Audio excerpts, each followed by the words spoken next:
ரொம்ப நாளாக cancer fight பண்ணிக்கிட்டு இருந்தார், சர்ஜரி கூட கேன்சருக்கு பண்ணார் அப்படின்றாங்க. அது மட்டும் லிவரையும் பாதிக்கப்பட்டிருக்கு அப்படின்ற மாதிரி சொல்கிறாங்க. கேன்சர்னா முதல்ல என்ன அப்படின்ற ஒரு புரிதல் வந்து மக்களுக்கு வரும். கேன்சர்ன்றது என்ன அப்படின்னா அப்நார்மல் செல் ப்ராலிஃபரேஷன். அப்படின்னா என்னென்னா கேன்சர் பேஷண்ட் இறப்பது கேன்சர்னால கிடையாது. கேன்சர் பேஷண்ட் இறக்கிறது எதனாலன்னு பார்த்தீங்கன்னா கேன்சர் நம்மளுக்கு இருக்குன்றது எந்தெந்த அறிகுறி வச்சு சார் நம்ம கண்டுபிடிக்கலாம்? இதை வந்து ரெண்டு இதுவாக பிரிக்கலாம் சார். ஒன்று வந்து செக்ஸ் ஏதாவது பண்ணோம்னா உடனே பிளட் வருது சார், அந்த கர்ப்பப்பை புற்றுநோய் இடத்துல உடனே பேட் ஸ்மெல் அடிக்குது சார், என்னன்னே தெரியல, டிஸ்சார்ஜ் ஆகிட்டு இருக்கு, வெள்ளப்படுது, இந்த மாதிரி சிம்டம். ஸ்மோக் பண்ணால் ட்ரிங்க்ஸ் பண்ணால் கேன்சர்லாம் வரும்னு சொல்லிட்டு கேள்விப்பட்டிருக்கோம். எந்த பழக்கமே இல்லாமல் இருக்கவங்களுக்கு வந்து கேன்சர் வருது இல்லையா? அது எப்படி சார் வருது? உங்களோட வசதி வாய்ப்புக்கு ஏற்ற மாதிரி நீங்கள் பழங்கள் வாங்கிக்கோங்க. உங்களால் முடிஞ்சால் வந்து ஆப்பிள் சாப்பிடுங்க. ஆப்பிள் முடியலையா நீங்கள் சாத்துக்குடிக்கு வாங்க. சாத்துக்குடி முடியலையா கொய்யா கூட வாங்க. கொய்யா முடியலையா இழந்த பழத்துக்கு வாங்க. நம்மளோட நெல்லிக்காய்க்கு வாங்க. நெல்லிக்காய்லாம் சீப், ஆனால் richest source of vitamin C இருக்கிறது நெல்லிக்காய். நார்மல் ஒரு பொண்ணு கூட கேன்சராக மாறுது. கண்டிப்பாக மாறும். அதுதான் ஏன் அப்படின்னு பார்த்தீங்கன்னா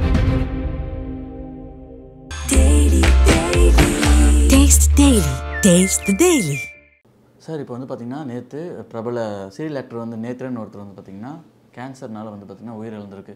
அவர் ஒரு 6 மாதமாக இதுக்காக போராடிட்டு இருந்திருக்காரு. லாஸ்ட்டாக வந்து பார்த்திங்கன்னா ஆப்ரேஷன் பண்ணியிருக்காங்க. தென் வந்து ரொம்ப நேரமாக ட்ரீட்மெண்ட் பண்ணிகிட்டு இருக்காங்க. ஆனால் சிகிச்சை பலனின்றி அவர் இறந்துருக்காரு. அவருக்கு என்ன மாரி கேன்சர், எதனால் இறந்துருக்காரு சார்? இல்லை, இப்போ ஃபர்ஸ்ட் ஆஃப் ஆல் வந்து இந்த கேன்சர் அப்படின்றது வந்து ஏன் இவ்வளோ ஒரு அவேர்னஸ் வந்து பல்வேறு சொசைட்டியில் வந்து க்ரியேட் பண்ணிக்கிட்டு இருக்காங்க, மேரத்தான் நடத்துகிறாங்க, அதே மாதிரி பல செலிப்ரிட்டிஸ் வந்து ஃபங்க்ஷன்ஸ் இதெல்லாமே பார்த்திங்கன்னா நடத்திக்கிட்டு இருக்காங்க. ஏன்னா இதுக்காக தான். இப்போ இதுக்கு வந்து முதல்ல நம்மளோட ஆழ்ந்த அருந்தாங்களை வந்து நம்ம தெரிவித்துக் கொள்கிறோம். ஏன்னா வந்து ஒரு நல்ல ஒரு நடிகர், அவருக்கு வந்து பார்த்திங்கன்னா இந்த மாதிரி ஒரு ஏற்பட்டிருக்குன்றது வந்து என்ன சொல்கிறது. இப்போது நம்ம எல்லா இதுலேயும் டீட்டெயில்ஸ்லாம் பார்க்கும்போது பார்த்திங்கன்னா என்ன சொல்கிறாங்கன்னா, ரொம்ப நாளாக கேன்சர் ஃபைட் பண்ணிக்கிட்டு இருந்தார், சர்ஜரி கூட கேன்சருக்கு பண்ணார் அப்படின்றாங்க. அது மட்டும் லிவரையும் பாதிக்கப்பட்டிருக்கு அப்படின்ற மாதிரி சொல்கிறாங்க. ஸோ கேன்சரை பொறுத்த வரைக்கும் நம்ம எல்லாருமே புரிஞ்சிக்க வேண்டிய விஷயம் என்னென்னா, கேன்சர் பொறுத்த வரைக்கும் உறுப்பு டு உறுப்பு எந்த உறுப்பில் வேணாலும் வரலாம். இதை முதல்ல தெரிஞ்சுக்கணும். ஓகேங்களா? ரத்தத்தில் வரலாம், மூளையில் வரலாம், சதையில் வரலாம், எந்த உறுப்பு இருந்தாலும் அதில் கேன்சர்னு ஒன்று வரும். அப்போ கேன்சர்னால் முதல்ல என்ன அப்படின்ற ஒரு புரிதல் வந்து மக்களுக்கு வரணும். கேன்சர்ன்றது என்ன அப்படின்னா அப்நார்மல் செல் ப்ராலிஃபரேஷன். அப்படின்னா என்னென்னா நம்ம உடம்புல இருக்கிற செல்லு வேறு மாதிரி ஒரு உருவம் விட்டு அது வந்து பயங்கரமாக வளர்கிறது தான் கேன்சர். அதாவது நார்மல் செல், நார்மல் அணு இல்லாமல் ஒரு அப்நார்மல் அணு தான் கேன்சர் அப்படின்ற மாதிரி நம்ம சொல்கிறோம். அந்த அணு எங்கே வருதோ அதுக்கு ஏற்ற மாதிரி கேன்சரோட பேர் மாறும். இப்போ மார்பகங்கள் வந்தால் மார்பகங்கள் புற்றுநோய், இதே வந்து நுரையீரல் புற்றுநோய் அப்படின்ற மாதிரி இடத்துக்கு மேலே மாறும். ஆனால் எல்லா கேன்சருக்கும் காமனாக ஒரு விஷயம் என்னென்னா எல்லாமே ஸ்பீடாக வளர்கிறதுக்கு வந்து பாசிபிள் போனால் அதான் கேன்சரோட கிளாசிக்கல். ஓகேங்களா? இப்போ எக்ஸாம்பிள் வந்து நம்ம ஏதாவது சாப்பிட்டோம்னா கூட அந்த உணவு சத்து, அந்த பொருட்கள், இது எல்லாமே அந்த சத்தை ஃபுல்லாக எது உறிஞ்சிக்கணும், அந்த கேன்சர் டிஷ்யூ உறிஞ்சிக்கும். அப்போ நம்ம ஆளோட வெயிட்டு குறைஞ்சிக்கிட்டே போகும், கேன்சரோட டிஷ்யூ வளர்ந்துக்கிட்டே போகும். இது மட்டும் இல்லாமல் கேன்சரில் இன்னொரு முக்கியமான விஷயம் என்ன அப்படின்னு பார்த்தீங்கன்னா, அது அந்த இடத்துல மட்டும் இல்லாமல் உடனே குட்டி போடுறதுக்கு ஆசைப்படும். குட்டி போடுறதுனா என்ன, வேறு உறுப்புகளுக்கு பரவ ஆரம்பிக்கும். இப்போ எக்ஸாம்பிள் வந்து நுரையீரல் ஒருத்தர் கேன்சர் இருந்தால் உடனே பார்த்தீங்கன்னா கல்லீரல், அதாவது லிவர், அதே மாதிரி வந்து நம்மளோட சிறுநீகத்துக்கு மேலே இருக்க அட்ரினல், நம்மளோட எலும்பு, இந்த பகுதிகளெல்லாம் டக்குன்னு பார்த்தீங்கன்னா ஸ்ப்ரெட் ஆக ஆரம்பிச்சிடும். இது பேர் தான் ஸ்டேஜ் 4 கேன்சர் அப்படின்ற மாதிரி சொல்கிறாங்க. ஸோ இதுதான் வந்துட்டு இந்த கேன்சரில் நம்ம தெரிஞ்சிக்க வேண்டிய 2-3 முக்கியமான விஷயங்களாக இருக்குது. ஸோ இப்போ இந்த நடிகர் வந்து நம்மளுக்கு வந்து நம்ம பிரபலமான அந்த சீரியல் ஆக்டர் வந்து எந்த கேன்சர் அப்படின்னு சொல்லிட்டு வந்து வெளிப்படையாக வந்துட்டு நம்மளுக்கு ரிப்போர்ட்ஸ் வந்து எதுவுமே தரல. ஆனால் ஒன்று மட்டும் உறுதியாக என்ன தெரியுது அப்படின்னு பார்த்தீங்கன்னா, he's been fighting for the cancer for ரொம்ப நாளாக ஃபைட் பண்ணிகிட்டு இருக்காரு. லிவரும் பாதிக்கப்பட்டிருக்கு அப்படின்ற மாதிரி சொல்கிறாங்க. ஸோ நான் அதை சொன்ன மாதிரி கேன்சர் உடனே பல இடத்துக்கு பரவுறதுனால லிவர்ன்றது ஒரு முக்கியமான சைட்டு கேன்சர் பரவுறதுக்கு. ஓகேங்களா? எனி கேன்சராக இருக்கட்டும், ஓகேங்களா, ஹார்ட் கேன்சரோ லங் கேன்சரோ எதுவாக இருந்தாலும் லிவருக்கு உடனே பரவறதுக்கு வந்து வாய்ப்பு இருக்குது. அப்போ லிவருக்கு பரவும் போது பார்த்தீங்கன்னா மஞ்சக்காமால் இதெல்லாம் ரொம்ப அதிகமாகும். இன்னொரு முக்கியமான பாயிண்ட்டு, கேன்சர் பேஷண்ட் இறப்பது கேன்சர்னால கிடையாது. இது ரொம்ப ரொம்ப இம்பார்ட்டன்ட். கேன்சர் பேஷண்ட் இறக்கிறது எதனாலன்னு பார்த்தீங்கன்னா அவங்களோட எதிர்ப்பு சக்தி டோட்டலாக டவுன் ஆகிடும். ஆள் பார்த்துருப்பீங்க, உடம்பு ரொம்ப ஒல்லி ஆகிடும், பசியே எடுக்காது, எதிர்ப்பு சக்தி டோட்டலாக அவுட்டு. அப்போ கேன்சர் பேஷண்ட்டுக்கு ஈஸியாக தொற்று நோய் வரும். ஸோ கேன்சர் பேஷண்ட் மோஸ்ட் காமனாக இறக்கிறதுக்கு காரணம் இன்ஃபெக்ஷன். ஓகேங்களா? செகண்டரி இன்ஃபெக்ஷன் ஆகி உடனே நம்மளுக்கு வந்து இறந்து. இன்னொன்று ரெண்டாவது மோஸ்ட் காமனாக இறக்கிறதுக்கு காரணம் எண்ட் ஆர்கன் டேமேஜ். அப்படின்னா என்ன அப்படின்னா, இப்போ கிட்னி ஃபெயிலியர் ஆகிடுது, லிவர் பாதிக்கப்பட்டிருக்கு, லிவர் ஃபெயிலியர் ஆகிடுது. அப்போ லிவரே வேலை செய்யலாம் ஒரு ஆள் எப்படி இருக்க முடியும்? கிட்னியே வேலை செய்யலாம் ஒரு ஆள் எடுக்க முடியும் சார். அப்போ அதுக்கு கிட்னி மாற்றி வச்சிடலாம் முடியாது, ஏன்னா ஆல்ரெடி கேன்சர். இப்போ மாற்றினாலும் அந்த கிட்னி போக தான் போகுது. ஓகேங்களா? ஸோ மோஸ்ட் காமன் டெத்துக்கு ரீசன்ஸ்னு பார்த்தீங்கன்னா ஒன்று தொற்று நோய், இன்னொன்று வந்து பார்த்தீங்கன்னா எண்ட் ஆர்கன் ஃபெயிலியர், அதாவது உறுப்புகள் வந்து செயலிழக்கிறது.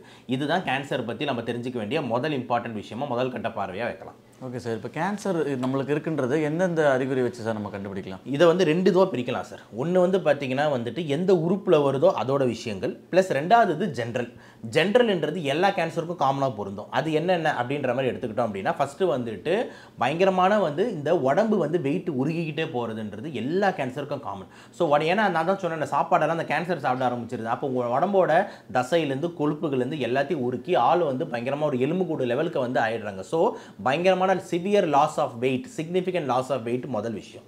ரெண்டாவது வந்து பார்த்தீங்கன்னா வந்து பசிகள் பயங்கரமாக குறையிறது. ஸோ எதை கொடுத்தாலும் உங்களுக்கு சாப்பிட்ற இன்ட்ரெஸ்ட்டே வராது. எதிர்க்கே நீங்கள் பிரியாணி வச்சா கூட இல்லை எனக்கு வேணாம் அப்படின்ற மாதிரி தான் போகும். அதனால தான் பயங்கரமான லாஸ் ஆஃப் அப்படைட் வந்து ரெண்டாவது முக்கியமான சிம்டமாக இருக்குது. மூணாவது வந்து பார்த்தீங்கன்னா வந்துட்டு உங்களோட ஸ்கின் எல்லாமே வந்து ரொம்ப ட்ரையாக ரொம்ப பேலாக இந்த மாதிரி ஆகிடுது. ஆளே வந்து பார்க்க என்ன ரத்த சோகை வந்த மாதிரி இருக்கு, என்னென்னா ஆளே ஒரு மாதிரி வெள்ளையாக இருக்குது, ஒரு மாதிரி சக்தி இல்லாத மாதிரி இருக்குது. அந்த மாதிரி ஜென்ரல் லுக்கே வந்து பார்த்தீங்கன்னா ஒரு ஓல்டு மேன் மாதிரி, ஒரு சின்ன 20 வயசு பையன் வந்து பார்த்தீங்கன்னா ஒரு 50 வயசு மாதிரி தோற்றம் கொடுக்குற மாதிரி ஒரு பயங்கரமான வந்து ஒரு சோர்வு வந்து காணப்படும். இதெல்லாம் ஜென்ரலாக எல்லா கேன்சர்லையும் வரக்கூடிய விஷயம் தான். மற்றபடி ஸ்பெசிஃபிக் கேன்சர், இப்போ எக்ஸாம்பிள் நுரையீரல் உறுப்பு சான்ற நுரையீரலில் வருது, அந்த உறுப்பு சான்றது என்ன வரும், அந்த பேஷண்ட்டுக்கு இரும்பல் வரும், இருமனா ரத்தம் வருது, இது ரொம்ப கிளாசிக்கலாக இருக்கும். ஓகேங்களா? ரொம்ப சிவியராக போகும்போது மூச்சு வாங்குது இந்த மாதிரி. இப்போ இதே வந்து நம்மளோட பிரெயின் கேன்சர் இருக்குது பேஷண்ட்க்கு அப்படின்னு பார்த்தீங்கன்னா காக்கா வலிப்பு, தலைவலி, அதே மாதிரி மயக்கம் போட்டு வருது, இந்த மாதிரி சிம்டம்ஸ் இருக்கும். கல்லீரல் கேன்சராக இருந்தது அப்படின்ற மாதிரி இருந்தால் உடனே மஞ்சக்காமால், வாந்தி, இந்த மாதிரி இதெல்லாம் அதிகமாக இருக்கும். சப்போஸ் கர்ப்பப்பை புற்றுநோயாக இருந்ததுன்னா இந்த மாதிரி நம்ம செக்ஸ் ஏதாவது பண்ணோம்னா உடனே பிளட் வருது சார், அந்த கர்ப்பப்பை புற்றுநோய் இடத்துல ஒரு பேட் ஸ்மெல் அடிக்குது சார், என்னன்னே தெரியல, டிஸ்சார்ஜாக ஆகிட்டு இருக்கு, வெள்ளப்படுது, இந்த மாதிரி சிம்டம்ஸ்லாம் அந்த கர்ப்பப்பை புற்றுநோய்க்கு வரும். ஸோ நான் என்ன சொல்ல வரேன் அப்படி ஏன் உதாரணங்கள் சொல்கிறேன்னா உறுப்பு சான்ற இந்த சிம்டம்ஸ் இதெல்லாம். ஓகே, ஸோ இது வந்து எந்த இடத்துல கேன்சரோ அந்த உறுப்பு காண்ற சிம்டம்ஸாக இருக்குது. ஜென்ரல் சிம்டம்ஸ் நான் சொல்லக்கூடிய வெயிட் குறையிறது, ஆள் வந்து பார்த்தீங்கன்னா வந்து பசி எடுக்காமல் இருக்கிறது, ஜென்ரல் லுக் மாறுறதெல்லாம் ஜென்ரல் சிம்டம்ஸ். ஸோ இதுதான் வந்து கேன்சரோட அறிகுறிகளாக வந்து அமையுது. Okay sir. இப்போ நம்ம ஸ்மோக் பண்ணால் ட்ரிங்க்ஸ் பண்ணால் கேன்சர்லாம் வரும்னு சொல்லிட்டு கேள்விப்பட்டிருக்கோம். எந்த பழக்கமே இல்லாமல் இருக்கவங்களுக்கு வந்து கேன்சர் வருது இல்லையா, அது எப்படி சார் வருது? இப்போ ரொம்ப ரொம்ப இம்பார்ட்டன்ட் நீங்கள் தான் ஜெனட்டிக்ஸ்னு ஒரு டாபிக் நம்ம பேசி ஆகணும். ஓகே, ஜெனட்டிக்ஸ்ன்றது என்னென்னா ஃபேமிலி ஹிஸ்ட்ரி, நம்மளோட மரபணுக்கள், நம்மளோட தாத்தா, அவங்களோட பாட்டன், பூட்டன், முப்பாட்டன், இவங்களுக்குலாம் வந்து என்ன மரபணுக்கள் வந்து பரவுதுன்னு நம்மளுக்கு தெரியாது.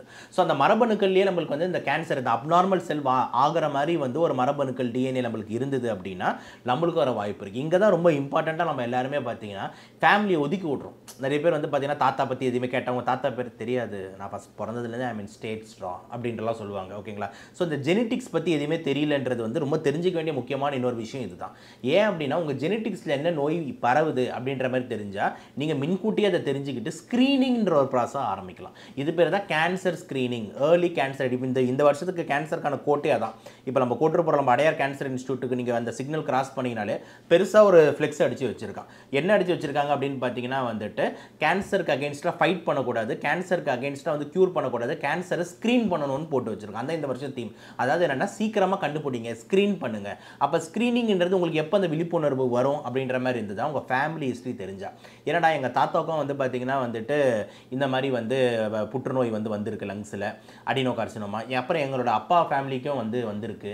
அப்போ வந்து ஏன் எனக்கு வரக்கூடாது அப்படின்ற ஒரு ஜெனட்டிக் ட்ராக் நம்மளுக்கு தெரிஞ்சால் நம்ம உடனே போயிட்டு சார் எங்கள் ஃபேமிலி ஹிஸ்ட்ரி இந்த மாதிரி இருக்குது, எனக்கு 25-30 வயசு தான் ஆகுது, கெட்ட பழக்கம் கிடையாது, ஆனால் ஃபேமிலி ஹிஸ்ட்ரி இப்படி இருக்குன்னும் போது எல்டிசிடின்னு ஒன்று பண்ணுவாங்க, லோ டோஸ் சிடி ஸ்கேன். இது என்ன சார், சிடி ஸ்கேனுக்கு என்ன வித்தியாசம்னா நார்மல் சிடி ஸ்கேன் வந்து கதிர்வீச்சு அதிகமாக இருக்கும், லோ டோஸ் சிடி ஸ்கேனில் கதிர்வீச்சு அதிகமாக கிடையாது.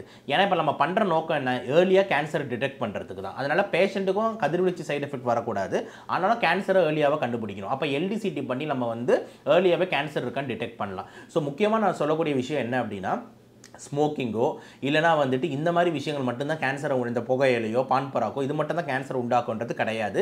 ஜெனட்டிக்ஸ்னு ஒரு முக்கியமான விஷயம் இருக்குன்றதை தான் நான் ஒன்று சொல்ல வரேன். இதை தாண்டி ரெண்டாவது முக்கியமான விஷயம் வந்து இந்த ஆறாத புண்ணுகள். ஓகேங்களா? எஸ்பெஷலி யாருன்னா இந்த அன்கண்ட்ரோல் சுகர் பேஷண்ட்டு, அதே மாதிரி கொஞ்சம் இந்த அன்எஜுகேட்டட் பேஷண்ட்ஸ்லாம் பார்த்தீங்கன்னா புண்ணு இருந்ததுன்னா அந்த புண்ணை வந்து கண்காணிக்கிறதே கிடையாது. அப்படியே அந்த புண்ணுலேயே வந்து போய் மழையில் நடக்கிறது, சேத்துல நடக்கிறது, இதில் நடக்கிறது. அப்போ அந்த புண்ணு ரொம்ப நாளாக ஆறாமல் இருந்துகிட்டு இருந்ததுன்னா அது கேன்சராக மாறும். புரியுதா நான் சொல்கிறது? ஸோ ஆறாத வராத புண்ணுங்களை வந்து நீங்கள் கண்காணிக்கிறது ரொம்ப ரொம்ப முக்கியன்றது நார்மல் ஒரு புண்ணு கூட கேன்சராக மாறுது. கண்டிப்பாக மாறும். அதுதான் ஏன் அப்படின்னு பார்த்தீங்கன்னா கிரானிக் இரிட்டேஷன் பட்டு இன்ஃபெக்ஷன் ஆகி சீல் ஆகி திருப்பி அதில் ரிசால்வ் ஆகும்போது அப்நார்மல் டிஷ்யூவாக மாறுறதுக்கு வந்து வாய்ப்பு வந்து இருக்குது. அதனால் வந்து பார்த்தீங்கன்னா இந்த தழும்புகள் புண்ணுங்களை வந்து சர்வசாதாரணமாக விட்டுறக்கூடாது. மூணாவது வந்து இந்த நியூட்ரிஷனல் லேக், இது வந்து ஒன் ஆஃப் த கோஃபவுண்டிங் ஃபேக்டராக தான் வருது. மெயின் ரீசனில் நிறைய பேர் வந்து பார்த்தீங்கன்னா முடிஞ்ச அளவுக்கு இந்த காய்கறி பழங்கள்ன்றதே மறந்துடுறாங்க. காலையில் எழுந்த பாயா, மத்தியானம் பிரியாணி, நைட்டு ஃப்ரைடு சிக்கன் அப்படின்ற மாதிரி லைஃப் ஓட்டுற எவ்வளோ பேர் வந்து இருக்காங்க. அப்படின்னு இருக்கும் போது காய்கறிகள் எடுக்கிறதில்ல, டெய்லி ஒரு 2 பழங்கள் சாப்பிட்றதில்ல அப்படின்னும் போது எடுத்தோம்னா அப்போ விட்டமின் சி குறையுது, ஆன்டி ஆக்சிடென்ட்ஸ் குறையுது, அப்போ கேன்சர் வரத்துக்கான வாய்ப்புகள் அதிகமாகுது. ஓகேங்களா? இப்போ விட்டமின் சி ஆன்டி ஆக்சிடென்ட் என்ன பண்ணுன்னா ஒரு செல்லை வந்து ஒரு அணுக்களை வந்து ப்ராப்பராக வச்சிருக்கும். ஆனால் அந்த விட்டமின் சி ஆன்டி ஆக்சிடென்ட் குறையும் போது அந்த செல்லு வந்து அப்நார்மல் ஆகிறதுக்கு வாய்ப்பு இருக்குது. அப்போ அந்த இடத்துல அதையும் நம்ம மெயின்டைன் பண்ணணும். ஸோ நம்ம ஓவராலாக என்ன சொல்ல வரேன் அப்படின்னு பார்த்தீங்கன்னா வந்துட்டு வெறும் இந்த பேட் ஹேபிட்ஸ் மட்டுமே கேன்சர் கிடையாது. ஃபேமிலி ஹிஸ்ட்ரி, ஜெனட்டிக் ஹிஸ்ட்ரி ரொம்ப முக்கியம். உங்களோட சாப்பாடு நியூட்ரிஷன் ரொம்ப ரொம்ப முக்கியம். ஏர்லி ஸ்க்ரீனிங்ஸ் ரொம்ப ரொம்ப முக்கியம். புண்ணுகள், சுகர் இதெல்லாம் வந்து இந்த இணை நோய்களை சீராக வச்சுக்கிறது ரொம்ப ரொம்ப முக்கியம். இது எல்லாமே நம்ம சேர்ந்து பண்ணும்போது தான் வந்துட்டு நம்ம கேன்சருக்கு வந்து நம்ம ஸ்க்ரீன் பண்ணிட்டு க்யூர் பண்ணிக்கிட்டு இருக்கிறது, ப்ரிவென்ட் பண்ண முடியுன்றது நம்ம பார்வையாக இருக்குது. Okay sir. இப்போ இந்த கேன்சரில் வந்து பார்த்தீங்கன்னா 3rd stage, 4th stage, 5th ஸ்டேஜ்லாம் சொல்கிறாங்க. அந்த மாதிரி 3rd 4thலாம் போயிட்டு அதுக்கப்புறம் உயிரை காப்பாற்ற முடியாது அந்த மாதிரி சொல்கிறாங்களா சார்? அது உண்மை தானே சார்? இல்லாட்டி காப்பாற்ற முடியுமா? இல்லை, இப்போ இந்த கேள்வி வச்சோன்னே எனக்கு ஒரு சிரிப்பு வருது. இதுதான் ஒரு இன்சிடென்ட் தான் ஞாபகம் வருது. சமீபமாக பார்த்தீங்கன்னா நவ்ஜோத் சிங் சித்து அப்படின்னு சொல்லிட்டு உங்களுக்கு தெரியும், ஒரு பயங்கரமான கிரிக்கெட் பிளேயர் அந்த காலத்து. அவர் வந்து ஒரு ப்ராப்ளமாக ஒரு ட்வீட் போட்டிருந்தாரு. சோஷியல் மீடியாவில் பெரிய ட்ரெண்ட் ஆச்சு. என்னன்னா, எங்கள் ஒய்ஃப் வந்து ஸ்டேஜ் 4 கேன்சர்லாம் அவதிப்பட்டிருக்காங்க. அவங்களுக்கு நாங்கள் வெறும் வந்து கொடுத்தது வந்து மஞ்சள் மற்றும் நீம், அதாவது என்னென்னா நம்மளோட வேப்பல்ல, இது மட்டும் தான் கொடுத்தேன். இப்போ அவங்க டோட்டலாக சரியாயிட்டாங்க அப்படின்னு சொல்லிட்டு அப்புறம் வந்து பார்த்தீங்கன்னா டாடா மெமோரியலில் பெரிய பெரிய கேன்சர் ஹாஸ்பிட்டல்லாம் வந்துட்டு வன்மையாக கண்டிச்சிருந்தாங்க. ஏன் அப்படின்னா ஒரு ரெஸ்பான்சிபிள் செலிபிரிட்டியாக இருந்துக்கிட்டு நீங்கள் போய் இந்த மாதிரி ஒரு கருத்து சொல்லலாமான்னு. ஆனால் அவங்க ஒய்ஃப் பார்த்தீங்கன்னா அதுக்கு முன்னாடி அவங்க கீமோதெரப்பி எடுத்திருக்காங்க, ரேடியோ தெரப்பி எடுத்திருக்காங்க, அறுவை சிகிச்சை பண்ணியிருக்காங்க, எல்லாமே பண்ணியிருக்காங்க. ஆனால் அதெல்லாம் ஒரு வசதியாக மறைச்சிட்டு என்னமோ அந்த ஸ்டேஜ் 4 டாக்டர் வந்து முடியாதுன்னு சொல்லிட்டாங்க, அதுக்கப்புறம் இது கொடுத்து தான் சரியாச்சுண்டா. நான் என்ன சொல்கிறேன் அப்படின்ற மாதிரி இருந்ததுன்னா, நான் எப்பவுமே இந்த இயற்கை மருத்துவமோ இல்லைனா வேறு மருத்துவத்துக்கோ அகெயின்ஸ்டெல்லாம் வந்து கிடையவே கிடையாது. எல்லாத்துக்குமே ஒரு ப்ராப்பர் ப்ரூஃப் வேணும். நிஜமாலே வந்து ஸ்டேஜ் 4 கேன்சர் வந்து ஒரு வேப்பலையும் ஒரு மஞ்சளும் சரி பண்ணுது அப்படின்னா, நான் என்ன சொல்கிறேன்னா நவ்ஜோத் சிங் சித்து சாரும் பஞ்சாப் கவர்மெண்ட்டெல்லாம் சேர்ந்து ஒரு 100 ஸ்டேஜ் 4 பேஷண்ட்டை வந்துட்டு நீங்கள் தத்தெடுங்க. ஓகேங்களா? ஒரு ஸ்டடியில் கொண்டு வாங்க. அவங்களுக்கு வந்து எந்த விதமான ட்ரீட்மெண்ட்டோ கேன்சர்ட்டு அப்ரூவ் ஆன எந்த அலோபதி ட்ரக்ஸும் கொடுக்காம வெறும் வந்து பார்த்தீங்கன்னா நீங்கள் வந்து இந்த நீமோ மஞ்சளும் மட்டும் கொடுத்து அந்த ஸ்டேஜ் 4 பேஷண்ட் வந்து குணம் ஆகிட்டாங்க அப்படின்ற மாதிரி இருந்ததுன்னா அடுத்த நாட்டே சர்வதேசத்தில் இருக்கிற எல்லா நாடுமே உங்கள் சித்து சார் வீட்டில் வாசலை தட்டும், 1000 கோடி கொடுக்குறேன் சார், அந்த மாலிக்யூலை என்கிட்ட கொடுத்துருங்க. அடுத்த நாள் எல்லா கேன்சர் இன்ஸ்டியூட்டும் நீங்கள் சொல்கிற அந்த நீமும் அந்த மஞ்சளும் வந்து எழுதப்படும். நான் என்ன சொல்கிறேன்னா, இதை வந்து நான் வந்து பார்த்தீங்கன்னா தவறான ஆங்கிளில் சொல்லலை. நான் என்ன சொல்கிறேன்னா ஒரு ப்ரூஃப் வேணுன்ற, சயின்டிஃபிக் ப்ரூஃப் வேணும். அப்போ இந்த சயின்டிஃபிக் ப்ரூஃப் வேணும்னா ஸ்டடி பண்ணணுன்ற. ஸ்டடி பண்ணுறதுக்கு வந்து பார்த்தீங்கன்னா ஒரு 100 பேரை வச்சு ஸ்டேஜ் 4 பேஷண்ட்டை சரி பண்ணி காமிங்க. அப்படி சரி பண்ணி காமிச்சா அது ப்ரூஃப். அப்போ வந்து பார்த்தீங்கன்னா உலகத்துக்கே வந்து அது ஒரு பிரேக் த்ரூவாக இருக்கும். நான் நல்ல ஆங்கிள்லையும் சொல்கிறேன். ஓகேங்களா? ஸோ சயின்ஸ் பிரகாரம் பேசணும்னா அவர் சொல்கிறது எந்த ஆங்கிள்லையுமே ஒர்க் அவுட் ஆகாது.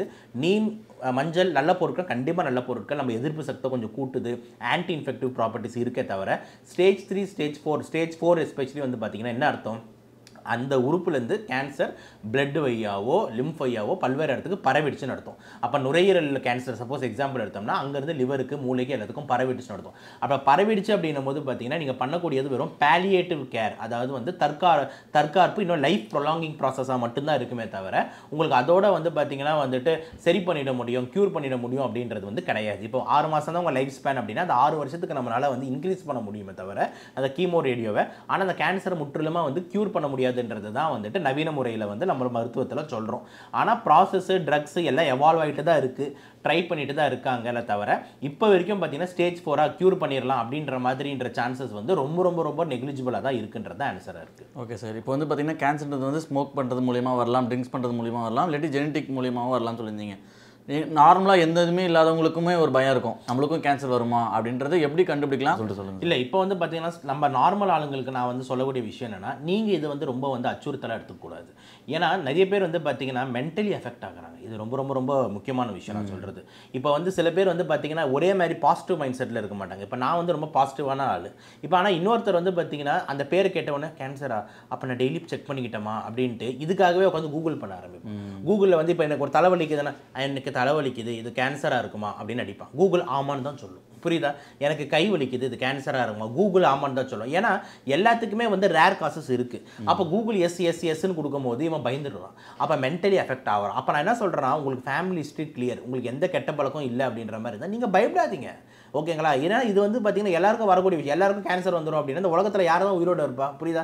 இந்நேரம் பாதி ஊரே இருக்காது. இந்தியா ரிச்சஸ்ட் பாப்புலேஷனில் டாப்பில் இருக்குது. எப்படி? அப்போ நான் என்ன சொல்கிறேன்னா, கேன்சர்ன்றது ஒரு பர்டிகுலர் குரூப்புக்கு வரும், சுகரும் ஒரு குரூப்புக்கு வரும், பிபியும் ஒரு குரூப்புக்கு வரும். நோய் வராத ஆளுங்க இருக்க முடியாது. இது வந்து யதார்த்தமான உண்மை. யாருக்குமே நோய் வரல அப்படின்னா இந்த உலகத்தில் யாருமே மேலே போக மாட்டாங்க. புரியுதா நான் சொல்கிறது? அந்த இயற்கை ப்ராசஸே அப்படி கிடையாது. ஸோ நான் என்ன சொல்கிறேன்னா, கேன்சருக்காக நார்மல் ஆளுங்க பயப்பட வேண்டியதில்லை. அப்போ யார் வந்து ஜாகிரதையாக இருக்கணுன்றதுக்கு தான் நம்மளோட ஆன்சரை வச்சுருந்தோம். இந்த சிகரெட் பிடிக்கிறவங்க, கெட்ட பழக்கம் உள்ளவங்க, அதே மாதிரி ஃபேமிலி ஹிஸ்ட்ரி இருக்குது, இந்த மாதிரி இணை நோய்கள் நீங்கள் அன்கண்ட்ரோலாக வச்சுருக்கீங்க, HIV மாதிரி இன்ஃபெக்ஷன்ஸ் இருக்குது, புண்கள் ஆறாமல் இருக்குது. இப்போ நீங்கள் இந்த மாதிரி ஆளுங்க தான் வந்து பார்த்தீங்கன்னா கொஞ்சம் எக்ஸ்ட்ரா விழிப்புணர்வோட வந்து நீங்கள் வந்து செயல்படணும். நார்மல் ஆளுங்க வந்து பார்த்தீங்கன்னா நாலேஜை வளர்த்துக்கோங்க, அவ்வளோதான். Okay, what we should do. அப்போ நம்ம சிகரெட் பிடிச்சிக்கூடாது, அப்போ நம்ம கெட்ட பழக்கத்தை போகக்கூடாது. ஓகே, நம்ம ஜெனட்டிக்ஸ்லாம் செக் பண்ணிட்டோம், ஓகே ஃபைன் அப்படின்ட்டு இதை கடந்து போக பாருங்கள். நிறைய பேர் அங்கேயே உட்காந்துக்கிட்டு தினம் இது எனக்கு கேன்சரா அப்படின்ற மாதிரி அங்கே ஆரம்பித்தா, ஏன்னா நம்ம ரொம்ப ரொம்ப முக்கியமான விஷயம் இந்த டிசீஸை தாண்டி என்னென்னா ஒருத்தருக்கும் ரொம்ப முக்கியமான விஷயம் பாசிட்டிவ் மைண்ட் செட்டுன்றது ரொம்ப முக்கியம். ஓகேங்களா? நீங்கள் வந்து பார்த்தீங்கன்னா வந்து ஒரு விழிப்புணர்வாக, ஒரு கெத்தாக, ஒரு ஆன்மத்தனமாக நம்ம இல்லாமல் இருந்தோம் அப்படின்னு பார்த்தீங்கன்னா சின்ன விஷயத்தை கூட, ஒரு சின்ன பூனை கூட நம்மளை பயமுத்தி விட்டு போயிடும். ஓகேங்களா? ஸோ அந்த பாசிட்டிவ் மைண்ட் செட் தான் ரொம்ப ரொம்ப முக்கியம் தான் நான் வந்து சொல்ல வரேன். அதனால் கேன்சருக்கான அவேர்னஸ் தான் நம்மளோட டாக்காக இருக்கே தவிர ஐயோ அப்படின்ற ஆங்கிள் வந்து நம்ம ஆங்கிள் கிடையவே கிடையாது. அதனால் நீங்களாம் வந்து நீங்கள் என்ன பண்ணணும், நார்மல் ஆளுங்கன்னா இதை பற்றி எதுவும் கவலைப்படாமல், கெட்ட பழக்கம் எதுவும் இல்லாமல் நல்லா சாப்பிடுங்க, ஹாப்பியாக இருங்க, நல்லா சாப்பிடுங்க. இந்த காய்கறிகள் பழங்கள்னு ஒரு பொருட்கள் இருக்குன்னு ஞாபகம் வச்சுக்கோங்க.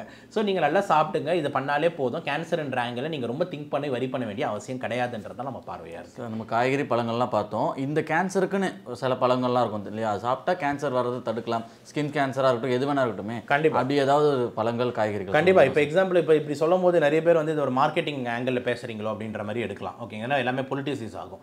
இப்போ வந்து பழங்கள், இப்போ எக்ஸாம்பிள் நான் வந்து ஒரு பழத்தோட பேரை சொல்கிறேன்னு வச்சுக்கோங்க. இப்போ எக்ஸாம்பிள் டிராகன் ஃப்ரூட். அப்போ அவன் டிராகன் ஃப்ரூட் தான் சொல்கிறான்னா டிராகன் ஃப்ரூட்கார மார்க்கெட்லாம் ஏறும். ஆனால் அந்த ஒரு பழம் வந்து சராசரியாக இருக்கிற ஒரு நார்மலில் வந்து ஒரு ரோட் சைட்லையோ இல்லை ஒரு லோவர் கிளாஸ் பீப்புள் வாங்க முடியுமா அப்படின்னு பார்த்தீங்கன்னா கிடையவே கிடையாது. ஓகேங்களா? ஒரு ஜூஸே வந்து 250 ரூபா 300 ரூபா சொல்கிறான்.